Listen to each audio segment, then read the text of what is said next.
Yeah. Yeah.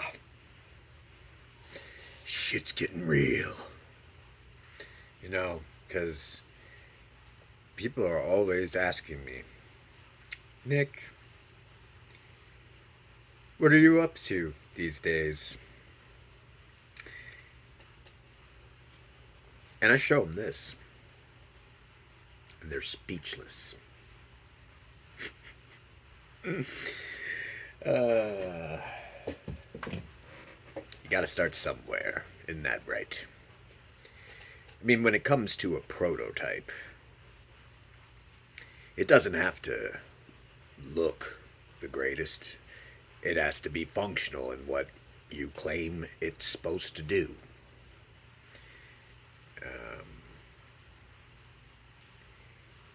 As someone who, at a time in the past,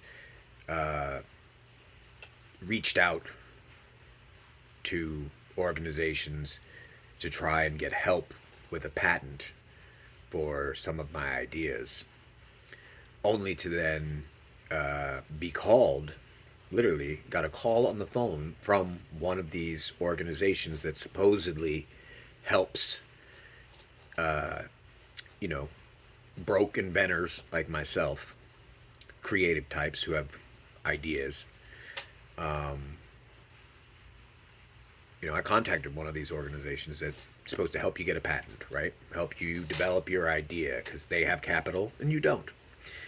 And I submitted to them just a brief video of a couple pages out of my lab notebook. Got a call back from this company, and they confirmed that it was me. First of all, the one who had sent in the ideas. They asked me. They said that they were interested in my ideas, and then they asked me if I had ideas like that very often.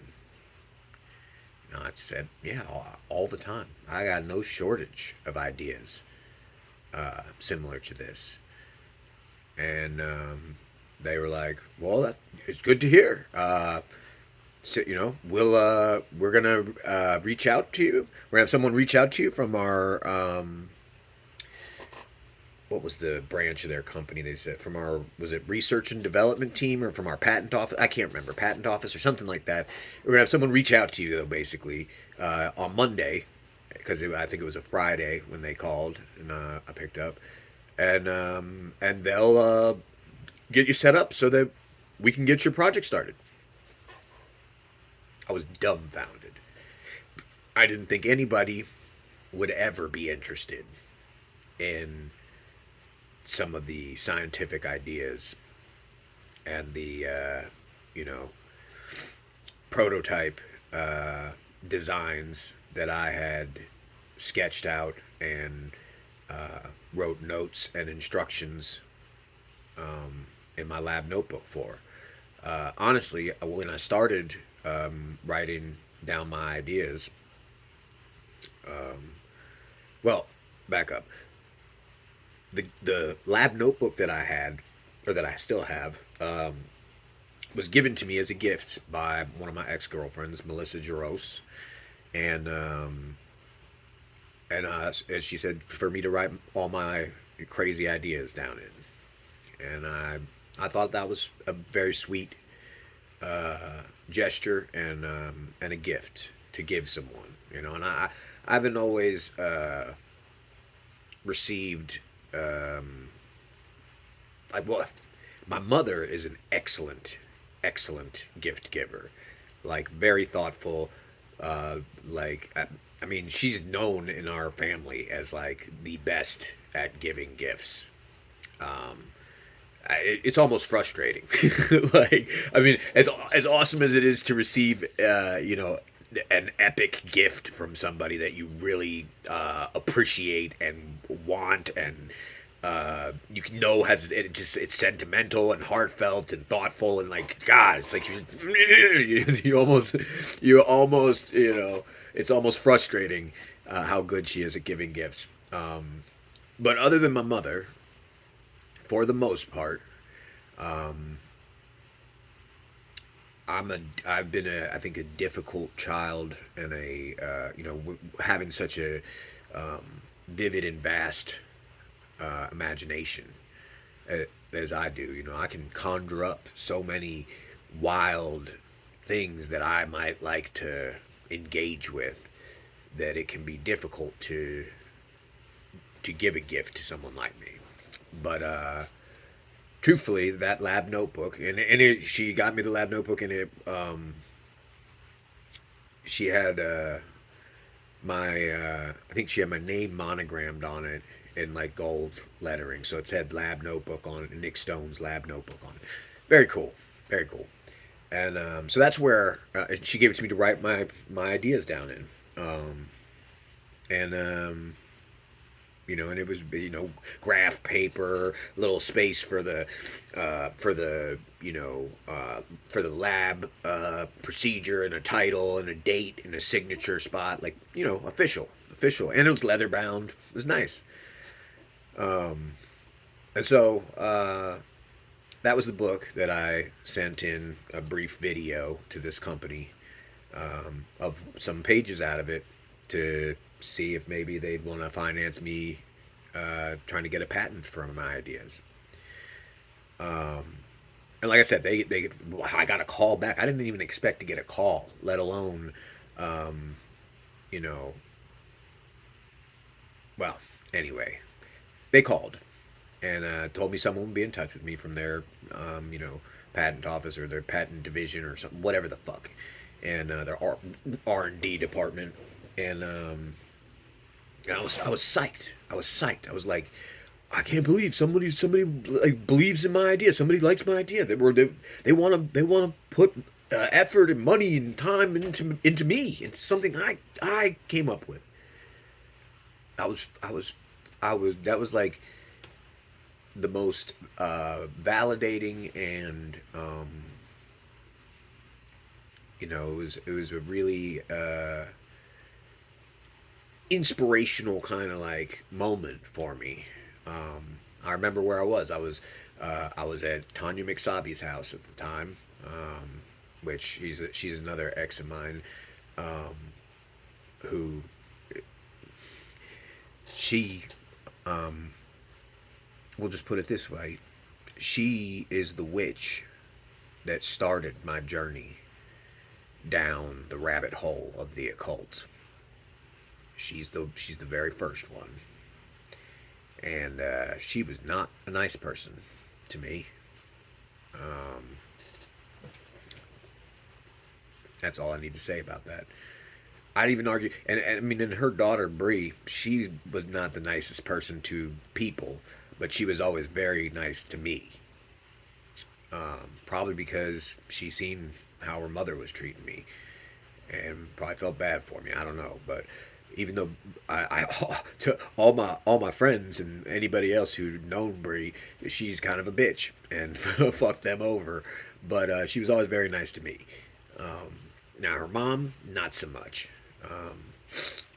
And I was at Tanya's house, and when the call came in, and I was like, I couldn't believe it. I was like dumbfounded, and of course, Tanya's a bitch, so she's not like excited for me or like good job. Like there's no encouragement or anything like that. She's just kind of like, whatever. Like, go, yeah.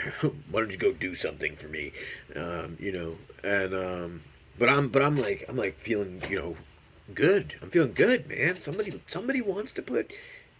Yeah, they never called. Never called. Nobody from their R&D department got back to me.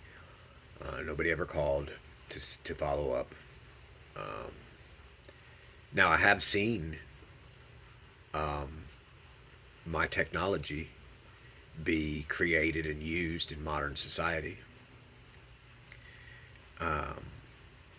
I'm not saying that somebody else couldn't have had the same idea, and just came up with it independently. That the collective consciousness, very possible. I'm not the only intelligent human on the planet capable of coming up with a patentable prototype. But I do find it odd that there's a company that supposedly helps inventors get patents for their ideas, who goes out of their way to call me to ask me about my ideas and tell me somebody's going to get in touch with me, and then just blow me the fuck off and never call me again. And I tried to get in contact with the company myself, and I couldn't get through to the number they had given me. Right, so it makes you suspicious that somebody might have stolen your idea, for certain, just based on the way everything went down. But beyond that, because it's not about credit or money for me. It's it's a principle of it, the injustice of knowing that you'd come up with a really good and profitable idea, only to have somebody their company misrepresent themselves, because they're actually trolling for foolish, naive inventors like myself to come along and just give them access to their creativity, for them to fucking cherry pick, the ideas out of. Yeah, I think that is part of it, is just being made aware in a painful manner just how naive and foolish you are, to believe that there's a company that, out of the goodness of their heart, wants to help, poor young inventors get their work patented, so that these technological ideas can be out in society as a whole for the people to benefit from. That kind of that kind of a virtuous and good-natured behavior just doesn't exist in the American economic forum. Um, and see, it wasn't until after that had happened to me that I read Nikola Tesla's autobiography and learned how J.P. Morgan had straight fucked him over, like you wouldn't believe. Poor Tesla, poor Nikola Tesla, man, most brilliant scientist of his age. He's the reason that we have any of the wireless technology that we have today. It's the reason that we were able to develop an energy grid capable of providing energy in an efficient manner to the country the way that we were. And he died penniless and alone, feeding the pigeons and shit. Got smear campaigned, had his labs broken into and burnt to the ground, his ideas stolen. Literally, the government, as soon as he died, the government fucking flew in there and fucking snatched up all of his notes and anything he had, basically, that was left, in his. It's gross. You know what I mean? Like, oh, we'll just wait for him to die and then take all his ideas. You're despicable.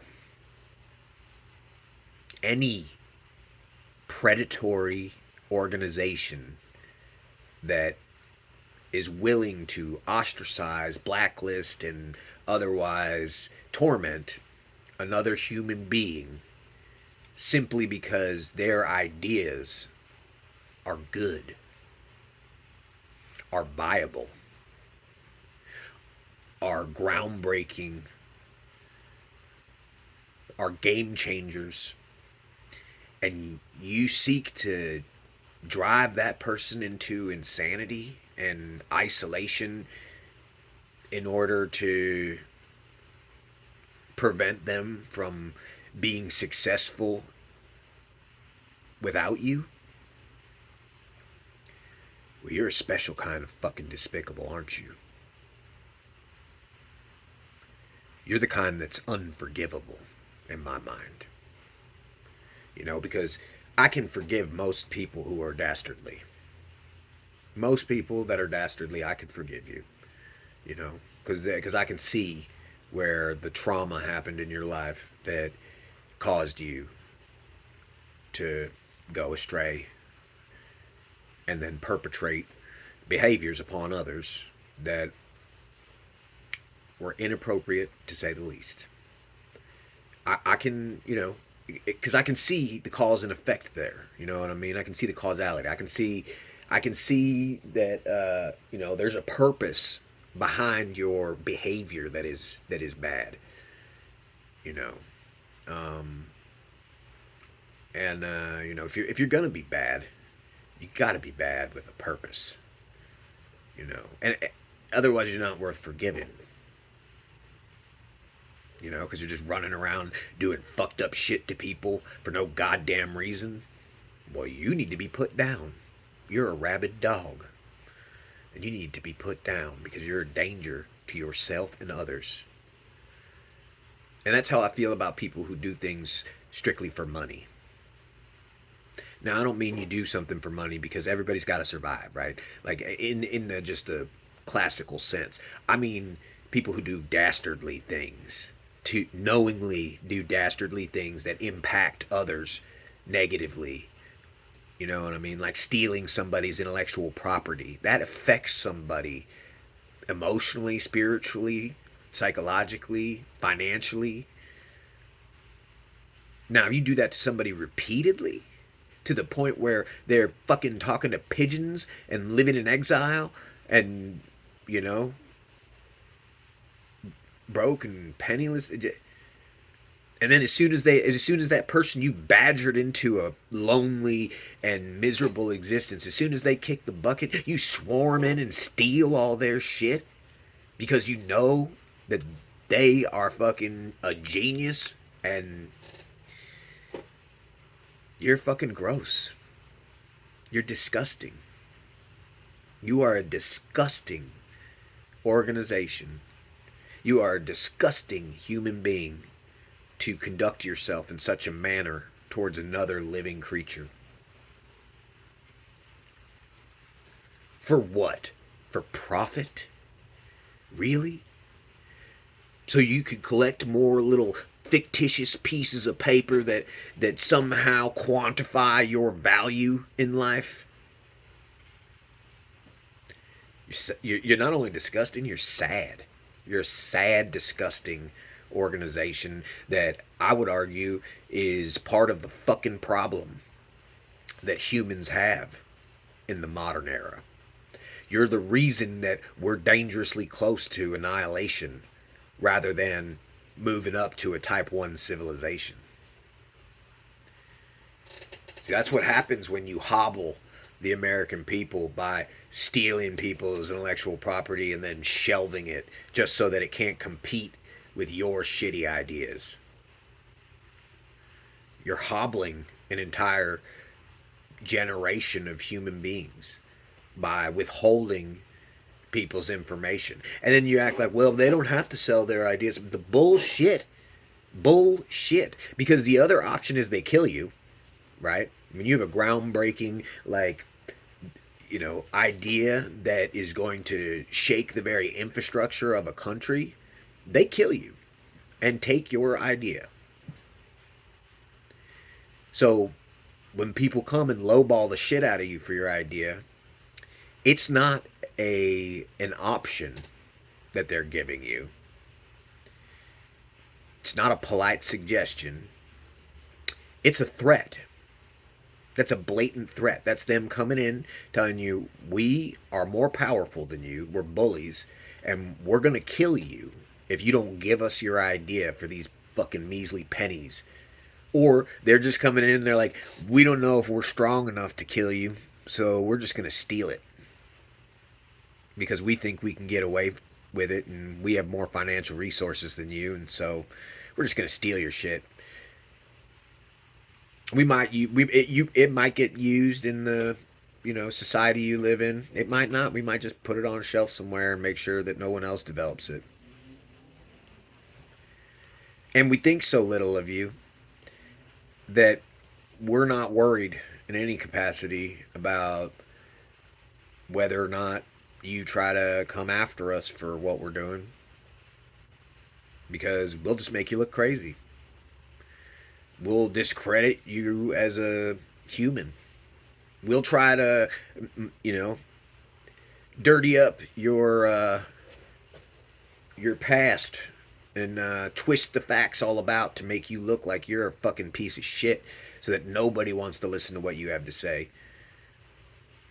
We'll drive you nuts. We'll hire people to drive you nuts, because it'll be cheaper to hire people to fucking to plague your life to the point where you are fucking losing your mind than it is to just pay you what your idea is worth, or partner with you to develop your idea.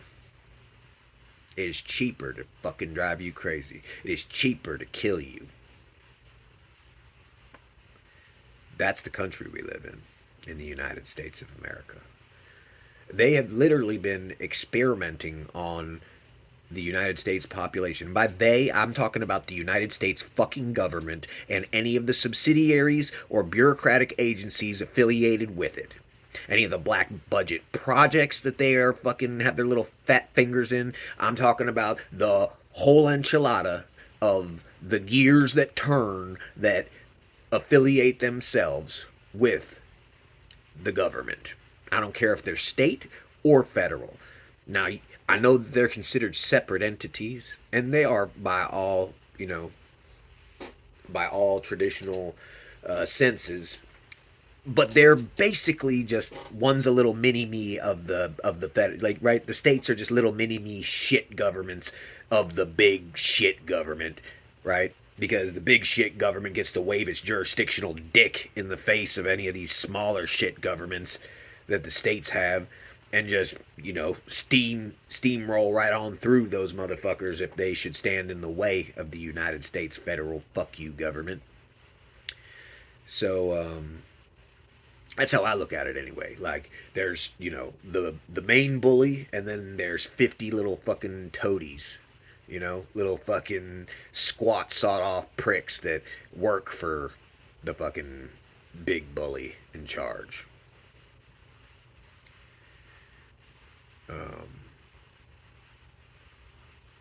And I feel like I can say that with authority, and that there's validity in what I say, being that I am a disabled and honorably discharged veteran of a foreign war that has literally experienced gang stalking and been framed.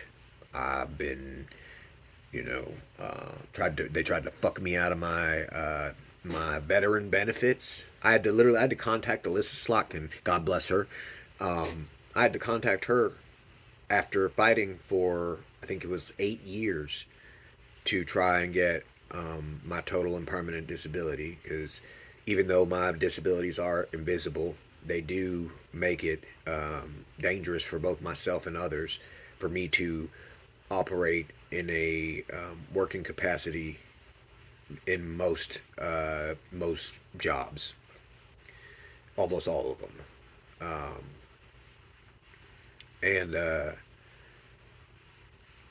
and yeah, for 8 years of fighting, and I had to contact Alyssa Slotkin, because even after I finally did get approved for my total and permanent disability, they called my competency into question. They wanted to assign a fiduciary to, because of the amount of money they were going to be paying out to me. They felt I needed a fiduciary, because they called my competency into question as to whether or not I would be able to adequately administer those funds myself. Even though I've been living on my own, all by myself, paying my bills, without problem, the whole time I've been an adult. I've, got 3 degrees, honorable discharge, published a book, and they wanted to call my competency into question. No, at the time I had no criminal record.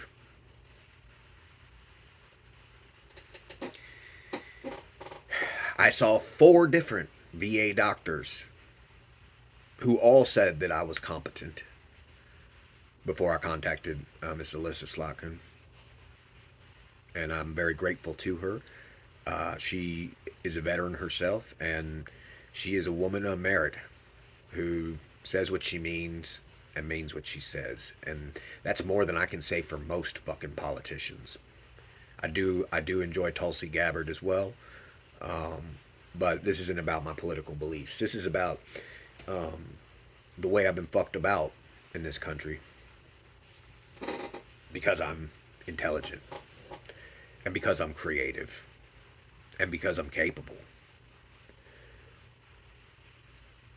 And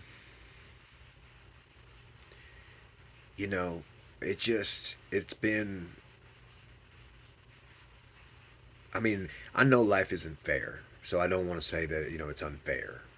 Because I know life isn't fair. And I know there are people out in this world who have it much harder than I have had it in my life. I'm very fortunate to be where I am, and to have done the things I've done and to be where I am. I'm grateful for all of my blessings. I don't want to seem like an ingrate either.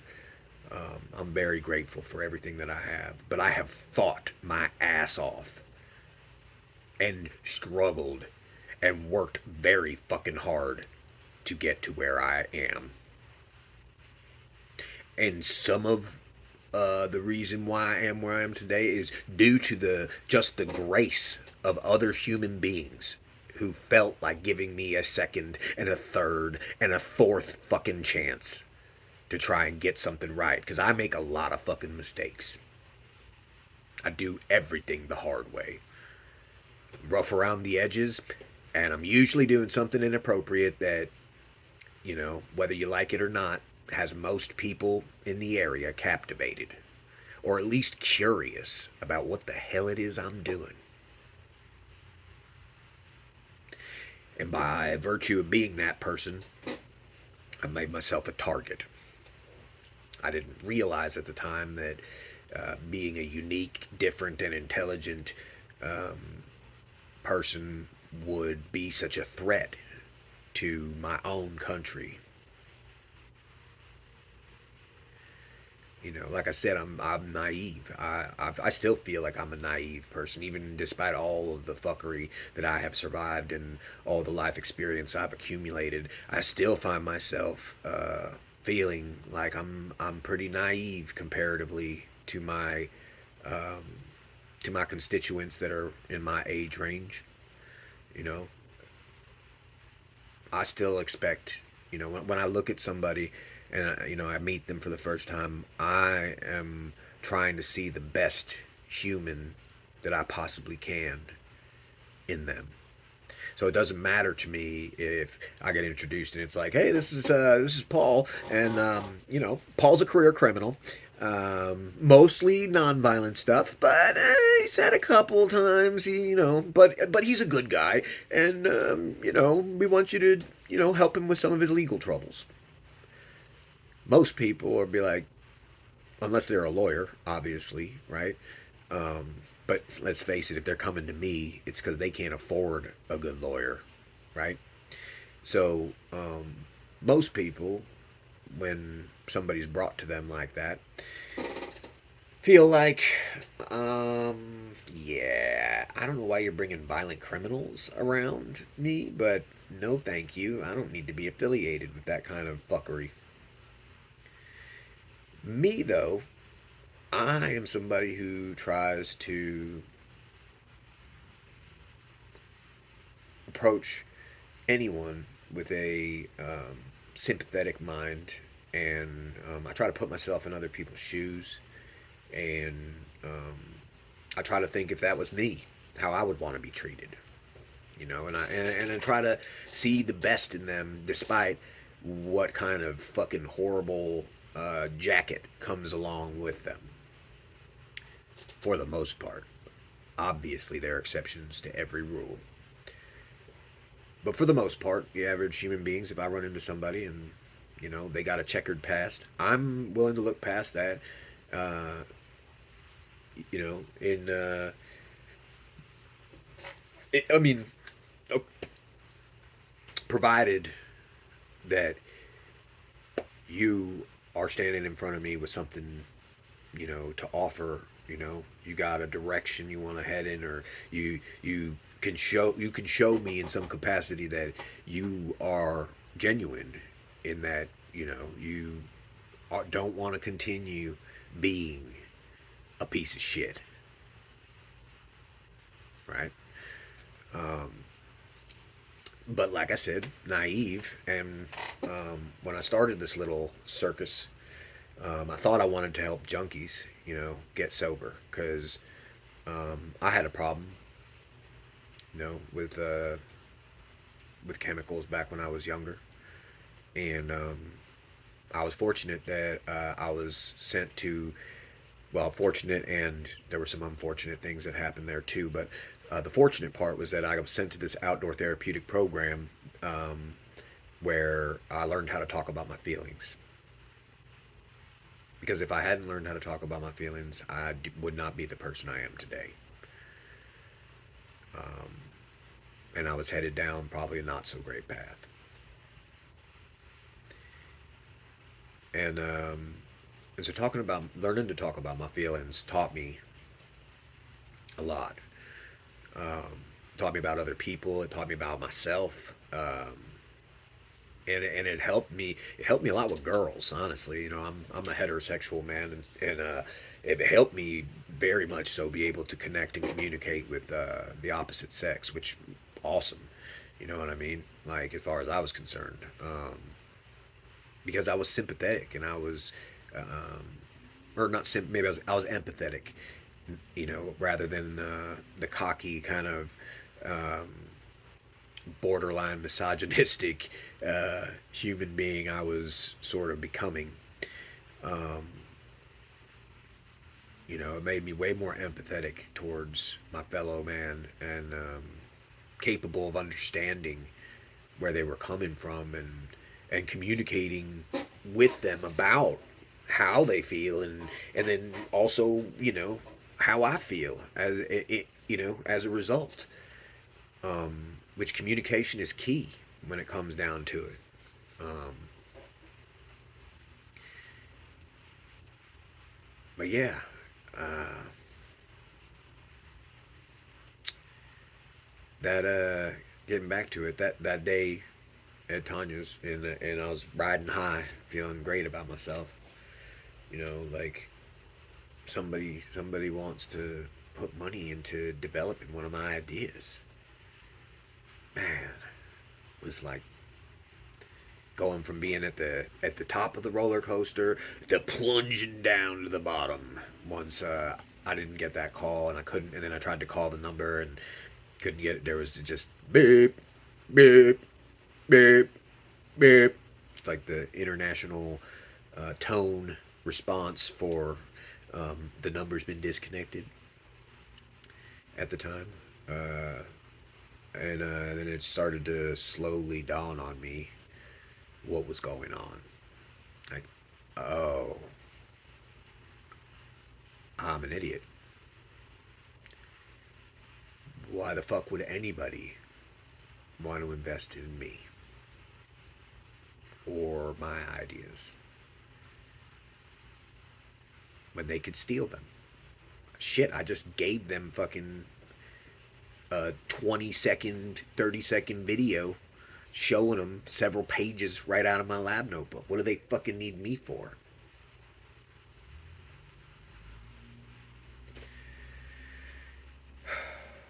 Frustrating, then to later to see your technology being implemented. I remember I was in Florida, where they launch all the fucking rockets from, and I seen the one that had that blue halo being projected either right in front of it as it's moving through the air. That was something that I theorized would be the result of a technology that I sketched out in my lab notebook, because I figured if the aurora borealis was caused by a stream of charged electrons you know, being blasted out of the sun and into our magnetosphere, and it causes all them colors. Well, then an electromagnetic propulsion system would probably have a discharge of particles or some sort of radiation that would also generate a colorful halo effect as it moved through the magnetosphere. Just a theory I had, written right in there in the lab notebook. And then here I am in Florida after that shit happened at Tanya's with that company not calling me back and all that. And there I am looking up at the sky, and most recent rocket that they had at the time had been launched, and sure as shit, there's that blue halo. Like I said, I know I'm not the only intelligent creature on this planet, and I know that it is very possible for multiple people to have the same idea simultaneously, or for somebody else to have had it before me, even, and just unbeknownst to me. You know what I mean? And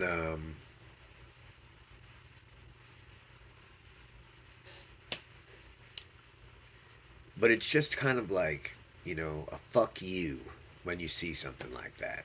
You know what I mean? It's like, not only did we steal your shit, but we think so little of you that we can just rub it right in your fucking face. What you gonna do?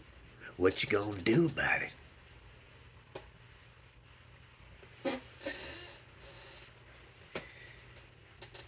I guess I can't do a whole lot. I'm not independently wealthy, and I can't prove that I had the idea first, and I can't prove that you stole it, and it doesn't matter at this point. This is years ago, right? But I will say this: that's a shit way to conduct yourself as a human being, and it's counterproductive to the development of the human species to operate a business in a manner that treats its constituents in a way where you're actively letting them know that you think that they are worth dog shit, and that anything they have is just yours for the taking. That's a shit way to conduct yourself. And eventually, people who conduct themselves in that manner, well, all them people you fucked over, they're gonna rise up and they're gonna eat you. I'm not talking metaphorically. I mean, they're literally going to cut you up into pieces and eat you, cannibal style. Or you could end up like what, Gaddafi, where they just raped him in the ass with a fucking bayonet. You know, that's what happens to people who feel like they're entitled to just rape and pillage your creative property, your intelligent property.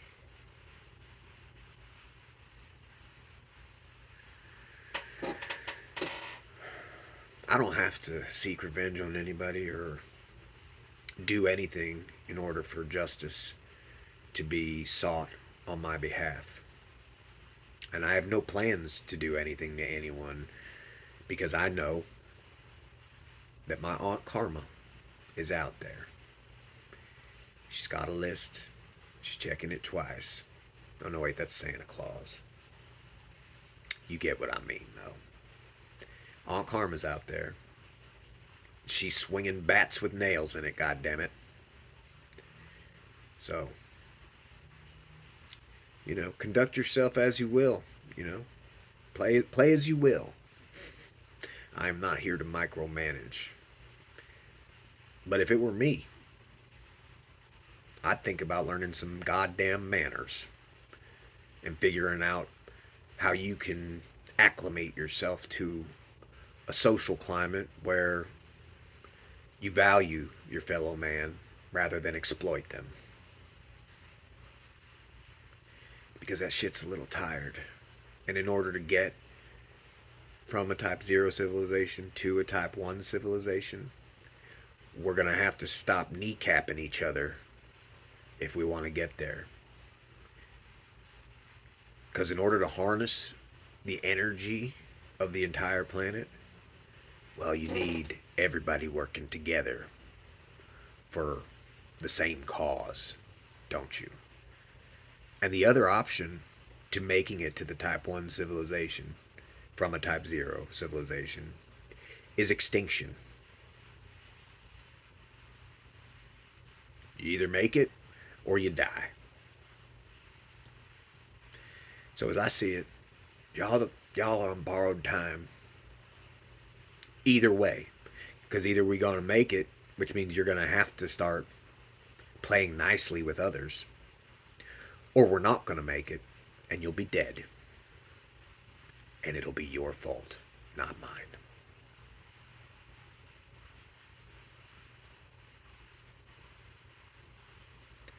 And that's why I say eat the rich. Fuck them.